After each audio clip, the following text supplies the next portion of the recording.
పట్టపగలే గుర్తు తెలియని దొంగలు రెచ్చిపోయారు. తాళం వేసిన ఓ ఇంట్లో ప్రవేశించి బంగారు నగలు, డబ్బులు దోచుకెళ్లిన సంఘటన పటంచెరు పోలీస్ స్టేషన్ పరిధిలో ఇస్నాపూర్ లో చోటు చేసుకుంది. సంగారెడ్డి జిల్లా పటంచెరు మండలం ఇస్నాపూర్ లో ఆదివారం మిట్ట మధ్యాహ్నం భారీ చోటు జరిగింది. ఓ ఇంటి తాళం పగలగొట్టిన గుర్తు తెలియని దుండగులు బీరువాను పగలగొట్టి అందులో ఉన్న 13 తులాల బంగారం, 25,000 నగను ఎత్తుకెళ్లారు. సమాచారం అందుకున్న పటంచెరు పోలీసులు హుటాహుటిన రంగంలోకి దిగి సంఘటనా స్థలాన్ని పరిశీలించారు. క్రూజ్ టీమ్ ను రంగంలోకి దింపిన పోలీసులు బాధితుల ఫిర్యాదు మేరకు అన్ని కోణాల్లో దర్యాప్తు చేస్తున్నామని వారు తెలిపారు.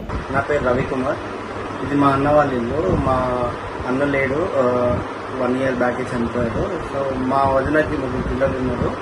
వాళ్ళకి ఆరోగ్యం బాగాలేక వాళ్ళ అన్న వాళ్ళ ఇంటికి వెళ్ళింది. ఇంట్లో 2 పని వాళ్ళు ఉన్నారు.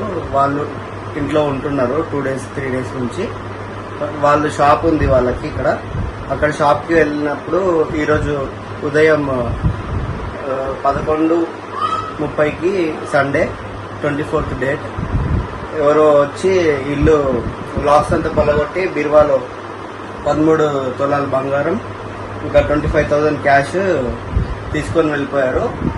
ఆల్రెడీ కంప్లైంట్ ఇచ్చాము, 100కి డయల్ చేస్తే వచ్చారు. వచ్చి క్లూస్ అన్ని తీసుకున్నారు.